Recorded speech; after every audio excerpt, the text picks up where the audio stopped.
Welcome back to Movie Recaps. Today I will show you a comedy film from 2021, titled Queenpins. Spoilers ahead. Watch out and take care. In Phoenix, Arizona, suburban housewife Connie is arrested in the middle of the night at her own house. As she gives up without a fight, she remembers how all this got started months ago. Connie is a former 3-time gold medal winning Olympic racewalker, but this isn't the kind of thing that makes you rich or famous.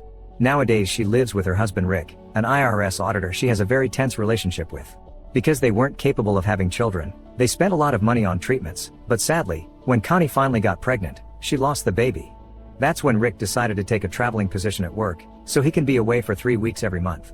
When he's home, he doesn't treat Connie well, constantly reminding her that she's jobless, that they lost money because she wanted to do multiple treatments when he was ready to give up after the first one, and scolds her for spending too much money on her obsession with coupons. That bit about an obsession is real. Connie hoards coupons and then buys things in large quantities, putting it all away in the nursery to cover the walls and forget about her loss.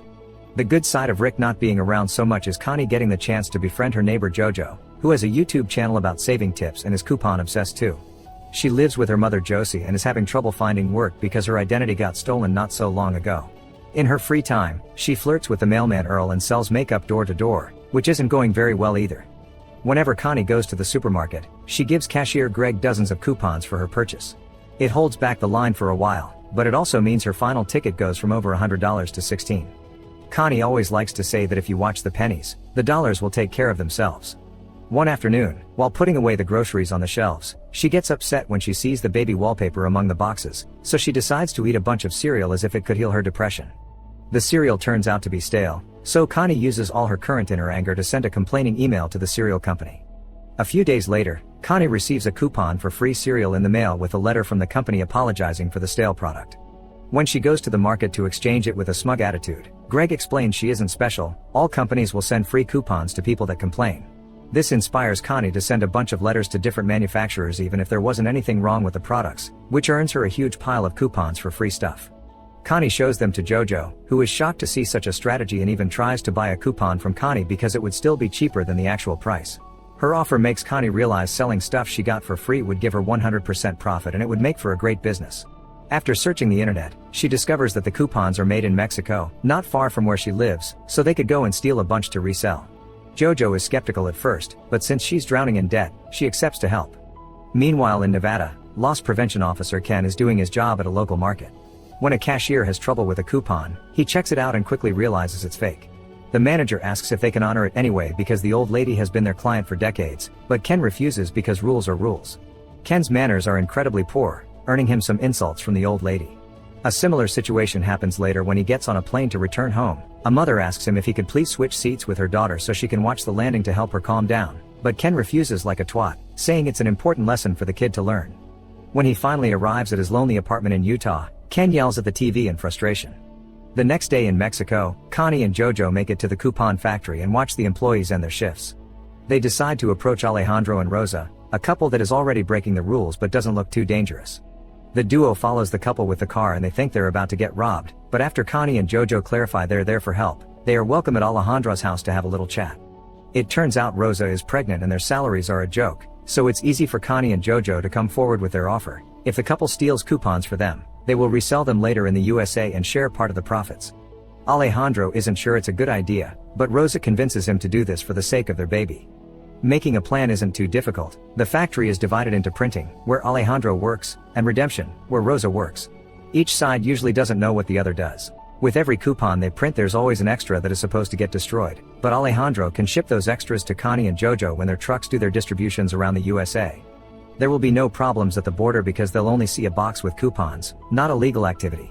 A few days later, the duo gets their first box with coupons, so they make a simple website to sell them and promote it on Connie's channel.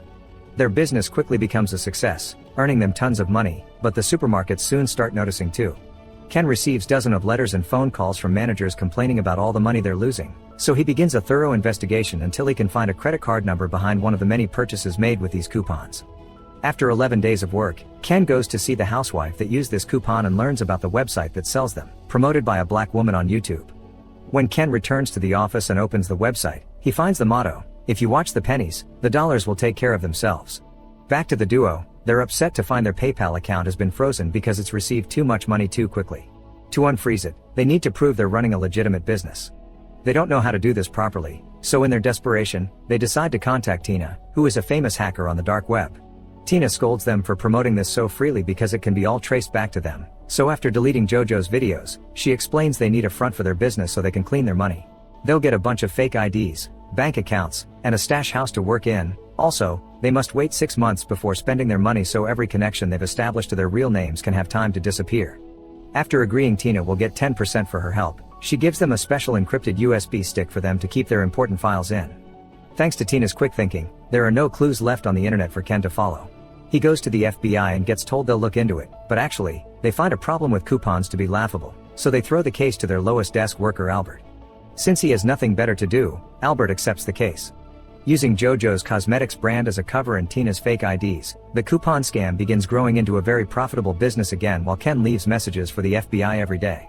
6 months later, the duo is ready to spend their money, but they remember Tina said it's dirty, so they have to clean it first. Remembering a story of Rick's about a client of his, Connie decides that they need to buy lots of expensive stuff to be resold later, and the money from those sales will be seen as clean. After convincing all the banks to give them the money in cash because it's to hire people for their cosmetic business, Connie and JoJo go on an incredibly expensive shopping trip. They buy sports cars, boats, a private plane, and even guns. Afterward, they take a trip to Las Vegas, where they discuss their future plans. JoJo will pay for her mother's mortgage, and Connie wants to try the fertility treatment again. Meanwhile, Ken finally receives the call from the FBI he's been waiting for.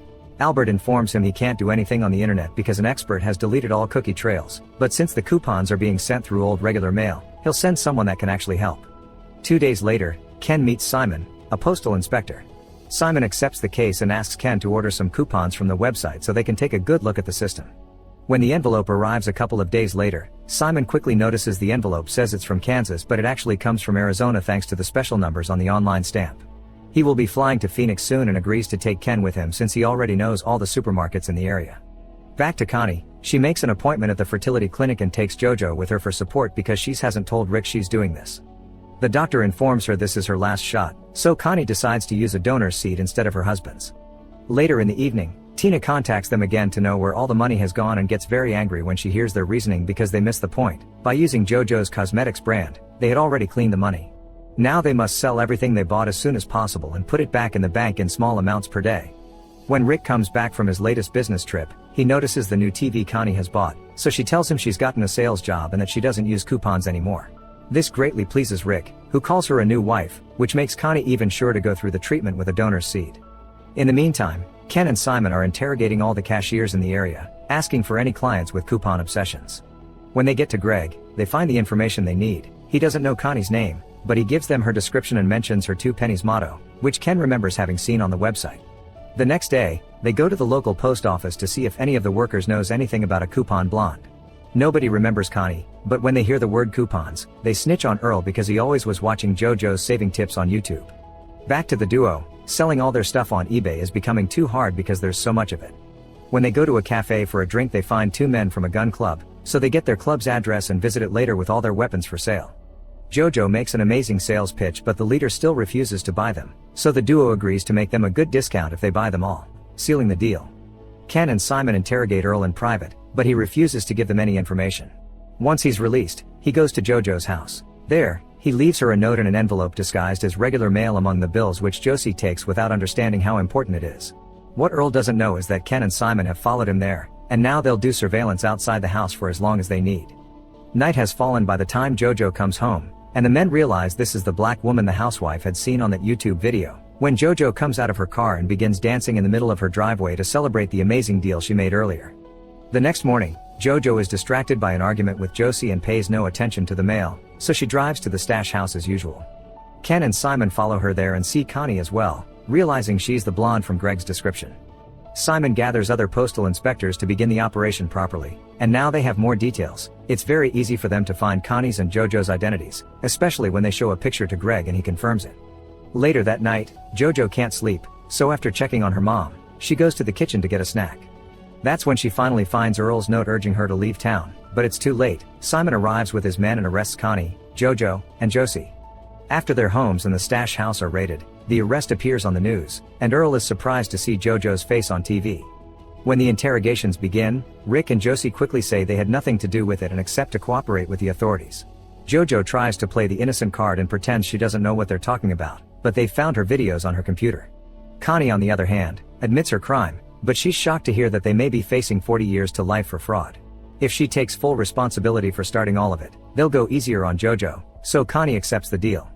Jojo is released on bail. She thinks Josie paid it, but it was actually Earl, who is waiting for her outside with flowers.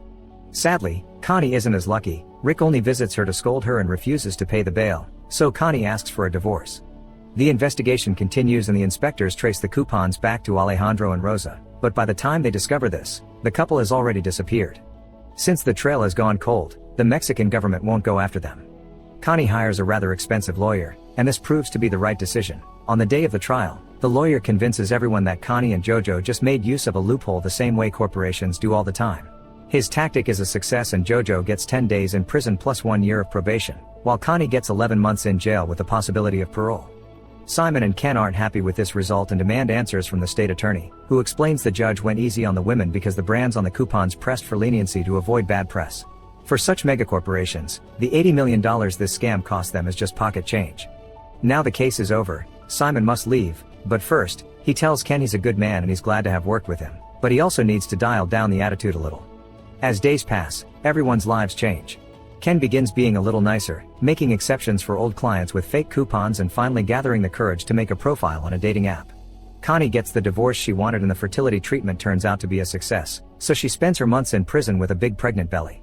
The authorities take most of the scam's earnings, but luckily, they ignore the boxes in the nursery thinking it's just food, so Jojo gets to rescue those boxes, knowing Connie has been hiding cash in them all along. After getting together with Earl, he and Jojo move to Montenegro, a non-extradition country, to start a new scam under another cosmetics brand, waiting for Connie to come over when she's finally freed so they can work together again. Make sure to subscribe and turn on notifications so you can watch more videos like this. Thanks for watching.